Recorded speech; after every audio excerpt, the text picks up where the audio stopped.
सुरक्षित जी, साइंस आत्मा जैसी चीज को नहीं मानता। अध्यात्म और दर्शन आत्मा की बात करते हैं और दुनिया के बड़े बड़े गुरुओं तथा दार्शनिकों की बातों को यूं ही तो हम इग्नोर नहीं कर सकते। तो आत्मा के वजूद के बारे में आपका क्या मानना है? क्या कभी कोई ऐसा एक्सपीरियंस हुआ है जहां पे आपको लगे कि जी मतलब बिल्कुल 100% आत्मा का वजूद होता है, भले ही साइंस ना माने? साइंस पदार्थ की स्टडी करता है, जो है उपलब्ध है, 5 तत्व जो उपलब्ध हैं उसी में ही खोज करता है। पदार्थ से परे साइंस का कोई औचित्य नहीं। एरिया ही नहीं। अध्यात्म जो है, जहां पदार्थ खत्म हो जाता है वहां से शुरू होता है, जहां विज्ञान जाकर कहता है बस मेरी ये सीमा खत्म, अब यहां से अध्यात्म कहता है मेरी सीमा आरंभ। तो वो साइंस फिर आत्मा को कैसे समझ सकता है, क्योंकि वो समझी जा ही नहीं सकती, जो है ही अनुभव का विषय। उसको आप मशीनों में कैसे पकड़ोगे? वो तो अनुभव है। आत्मा एक अनुभव है। वैज्ञानिक जब उस आत्मा का अनुभव करेगा तो जानेगा हां इससे परे भी कुछ है। लेकिन यदि वो मशीनों में ढूंढेगा, खोजेगा 5 तत्वों में, तो नहीं मिल पाएगा। मिल जाएगा उसको बहुत कुछ, उस अणु में उसका भी वो करता जाए छोटा छोटा छोटा, तो परम अणु में बहुत शक्ति मिल जाएगी उसको। लेकिन उससे जो परे है, या यूं कहें पदार्थ जिसके आधार पर है, वो कौन है? वो जो आधार है वो अध्यात्म अनुभव कराता है। तो जब तक हम पदार्थ तक सीमित होते हैं, शरीर तक होते हैं, तो आत्मा का अनुभव नहीं कर सकते। तो पदार्थ से परे जाना होगा। तो पदार्थ से परे जाने के लिए ध्यान का अभ्यास है, मौन है, एकांत है, शांति है। बैठ गए एक पेड़ के नीचे, पेड़ जैसे हो जाओ, देख रहे हैं हिमालय पर बैठकर, बस देखे जा रहे हैं। एक समय आएगा अपना वजूद कहीं खो जाएगा, अब उस दिव्यता के साथ आप एक हो रहे हैं। वो जो अनुभव है उस शब्दों में बयां किया नहीं जा सकता, क्योंकि वो बहुत ही पर्सनलाइज्ड होता है। वो मेरा अनुभव, निजी अनुभव। जैसे मैं और आप आम खाएं दोनों, और आपको कहा जाए आम कैसा था, मैं भी बताऊं, तो क्या हम दोनों एक जैसा बता पाएंगे? नहीं। स्वाद मैंने लिया, बस वो मैं शब्दों में नहीं कह सकता। शब्दों में कहूंगा तो वो झूठा हो जाएगा। अनुभव की बात, वो अनुभव की बात है, वो एज इट इज उतर नहीं पाएगा।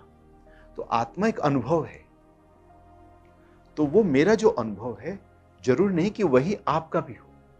आपका किसी और तरीके का अनुभव आत्मा का हो सकता है। हर व्यक्ति का अपना अपना अनुभव हो सकता है। और इतने ऋषियों का अलग अलग अनुभव हुआ, इसलिए अलग अलग शास्त्रों की रचना हुई। उसी एक ही बात को अलग अलग तरीकों से कहा गया। इतना वेदांत भरा हुआ है। अनुभव तो एक ही है, छोटा सा अनुभव है वो आत्मा का, लेकिन वहां तक कैसे पहुंचे और वो क्या अनुभव है, तो वो जो मैंने किया है वो मैं बता नहीं पाऊंगा, क्योंकि वो अनुभव का विषय है। लेकिन आत्मा ऐसा नहीं है कि विज्ञान न माने तो नहीं होता। विज्ञान माने न माने उससे फर्क क्या पड़ता है? आपका एक्सपीरियंस कुछ रहा है क्या, कुछ हमारे दर्शकों के साथ अगर आप बताएं? नहीं, ध्यान जैसे हम रोज करते ही हैं, बहुत लोग करते ही होंगे और करना चाहिए। जो लोग नहीं ध्यान करते, कुछ समय जरूर निकाल लेना चाहिए।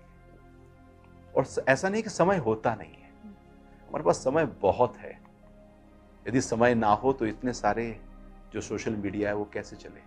समय समय है सबके पास में। तो क्यों ना कुछ समय निकालकर सही उसका इन्वेस्टमेंट किया जाए। जैसे हम मनी का इन्वेस्टमेंट करते हैं, ऐसे ही अपनी लाइफ में भी कुछ इन्वेस्टमेंट हो। वो इन्वेस्टमेंट हो अपने को जानने के लिए, अपने आप में एक हो जाने के लिए, या कुछ देर के लिए मौन में, ध्यान में, एकांत में बैठ जाने के लिए। तो जो हम बैठते हैं उस अवस्था में और लगातार ध्यान का अभ्यास करते रहते हैं, तो अनुभव होता है एक विशालता का। अनुभव ऐसा होता है कि जैसे आप पूर्णिमा की रात है और आप छत के ऊपर हैं या किसी पहाड़ी पर हैं और आप आकाश को देख रहे हैं और आकाश एकदम अनंत है, या किसी पहाड़ी पर खड़े हैं और सामने समुद्र है और दूर तक समुद्र ही समुद्र। या आप क्रूज पर कभी गए हो जैसे, तो क्रूज के बीच में जब वो क्रूज जाता है, चारों तरफ पानी पानी दिखाई देता है, तो विशालता दिखती है कि सारे में पानी है। आकाश दिखते हैं, सारे में आकाश ही आकाश है। तो ध्यान की गहराइयों में उसी विशालता का अनुभव होना इसलिए आत्मा को आकाशवत कहा है। जैसे आकाश सबसे बड़ा तत्व है, हाँ तत्व है और सारे में फैला हुआ है, विशाल है, अनंत है, अनादि है, असीम है, कोई सीमा नहीं है। तो ध्यान की गहराइयों में जब हमें उस अनंत, उस अनादि, असीम का अनुभव होने लगे, समझो आत्मा का अनुभव हो रहा है। सुरक्षित जी, आपसे पूछना चाहूंगी मैं कि कैसे आप अध्यात्म के साथ जुड़े, आपकी जर्नी कैसी रही और कब आपको ये रियलाइजेशन हुआ कि योग और अध्यात्म ही अब आपका जीवन है? बात बहुत पुरानी है, उम्र शायद रही होगी 6 या 7 साल। तो उस समय खेलते हुए हम गिर गए और चोट लग गई, और चोट लगकर हमारे हाथ की 2 हड्डी टूट गई थी।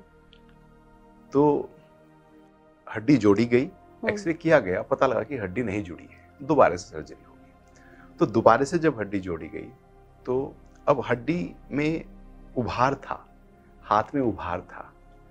मैं रहा था करीब 6 या 7 साल का, देखने में बड़ा अजीब लगता था। पापा जी को, जो हमारे पिताजी थे, उनको शौक था योग का, योग के अभ्यासों का। तो उनके मन में एक विचार आया, क्यों ना कुछ योग के आसनों के माध्यम से इस हड्डी को सही किया जाए, हाथ में जो टेढ़ापन आया उसको सीधापन किया जाए। तो उन्होंने कहीं से एक आसन जिसका नाम था अर्धमत्स्येंद्र आसन, जिसमें हम बैठकर हाथ को साइड से घुमाते हुए, उसमें प्रेशर आता है हमारे हाथ के ऊपर। तो उस आसन के माध्यम से हम इस हड्डी को सीधा कर लेना चाहते थे। तो शुरुआत हुई यहाँ से। ये घटना है 1979 की, बहुत पुरानी घटना है। हाँ। तो बस एक आसन क्या, उसके बाद तो आसनों का दौर शुरू हो गया और कई सारे आसनों में चूंकि जब रुचि जगने लगी तो 1-1 घंटा हम रोज आसन करने लगे। पिताजी के एक मित्र थे, वो अखाड़े में पहलवानी करते थे, बॉडी बिल्डिंग करते थे, और हम जाकर योग के आसन करके आ जाया करते थे। और घर में भी पिताजी अपना छड़ी लेकर बैठ जाते और मेरे से योगासन कराते, और ये सिलसिला लंबे समय तक चलता रहा। और मुझे खेलना उतना पसंद नहीं रहा जितना योग के आसन करना पसंद रहा। अब आसन करना जब लगातार रोज में होने लगा तो हम कठिन आसन करने लगे। फिर पता लगा कि नहीं, योग में ना, योग के आसनों की कॉम्पिटिशन्स होते हैं। तो अब हम उन कॉम्पिटिशन में जाना शुरू कर दिया। तो 83 में सबसे पहले हम यूपी चैंपियनशिप में 3rd प्लेस आया हमारा। अरे वाह। उसके बाद लगातार 83 के बाद में 84 में और 84 से लेकर 91 तक हम यूपी चैंपियन रहे, गोल्ड मेडल के साथ। अरे वाह। और उसके बाद जहां जहां भी योग की प्रतियोगिताएं होने लगी हम वहां जाने लगे।